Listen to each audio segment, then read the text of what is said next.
This is the governor's press secretary. He has just attested to the fact that he doesn't have access to the governor except on phone call. This is a very weighty matter. A senior advocate of Nigeria gave an interview saying, that was a few days ago, saying, listen, there are cases of forged documents, Akeredolu forged signature circulating around. We just talked about the PDP, how people are pilfering the state finances due to his absence, Akeredolu's absence. So Akeredolu is a senior advocate of Nigeria, like I said. He can't just come to the public and start saying things. He said there are 5 commissioners whose document, when they brought to him, he had to like look at it to say, this was Akeredolu's signature before now. It's not the same thing as this. Why is Olatunde, the chief press secretary, telling us that you spoke with the governor? You didn't see him. That's number one. Why are you saying that Akeredolu said you should refute it, that his signature is not forged?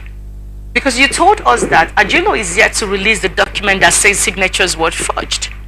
You're asking them to bring it to the public if they are sure of what they're saying. So how would Akeredolu, who has been absent from office for over 3 months, know that his signature was not forged?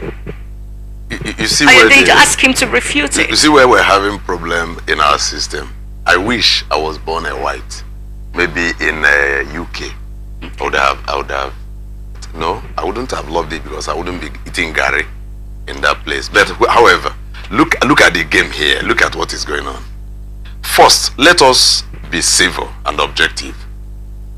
If there was disparity in the signature of Akeredolu, can one logically reason that Akeredolu, because of the sickness he passed through, might have come to a filtering fingers, while signing?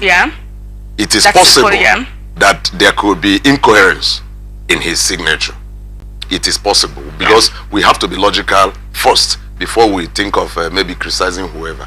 Now, if Akeredolu has seen these disparities and has, come to shout in the air, he is right. Are you getting me? A quick question there, but isn't that, this may be the most obvious thing that may have happened, because we know that this man has been incapacitated for some time. But isn't that the obvious that may have happened, because during that he may not be able to sign use his hands as much, but that isn't it too dangerous to still have him be the governor of the state? Because isn't that putting the state's finances in a vulnerable state? When you say being too dangerous, you have to define the extent of danger. I'll give you a quick example. So PDP is saying that the state finances is being pilfered, right? We have Akeredolu, the senior advocate of Nigeria, coming to give an interview on national television and said, listen, there are issues here. This man's signature, what they are bringing as a signature is inconsistent. So they consign that. So any conflict entrepreneur, a criminal, can now, is putting the state in a more vulnerable state, because you're now saying that if we go by, because of his ill health, that he may not be able to sign it, which is not. We are humans, of course. So is that not putting the state in a more dangerous state, because it means that I can just go and plan my way and forge this thing? First, I presented this because sometimes when you are dealing with a case, you might give, even if I would say the suspect, let me use the word, you might give the suspect some room to dance around. Playing the devil's advocate, kind of. And this is what I felt I have given to Akeredolu.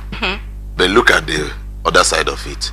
If Akeredolu was so incapacitated that he couldn't stand to govern the state or say what should happen, that the cabals are now doing it.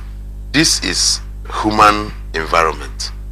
One can easily forge another's signature and get it accurate. Very possible. And if these government agencies have done this and are using it, it's still possible. But what I will expect Akeredolu to do is this. If you have found these disparities, can you lay hold of them?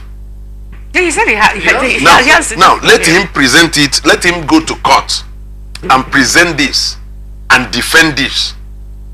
Now, if he can defend it to the point that it is proven that these signatures were forged, then those that forged it should be made to face the book, face the law. You understand? Now, it has also proven or giving a PDP a stand, a better stand, that because of the absence of this man, a lot of things are going wrong. Now, this is just document.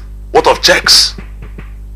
We then now. What of checks that are being signed that with these forged signatures, Yeah. and money is going out without recourse for anything, and it is entering the pockets of the cabals within and outside the state, who are taking advantage of the incapacitation of the governor. So it is very possible that this thing can happen. So I commend the senior advocate of Nigeria. The chief press secretary that is talking has just told us that he does not have access to this man. And if you don't have access to him, what you are telling us about him could be what somebody told you. Because he said he spoke to him on Yes. phone and he asked him to refute it. How can he ask you to refute what he has not verified?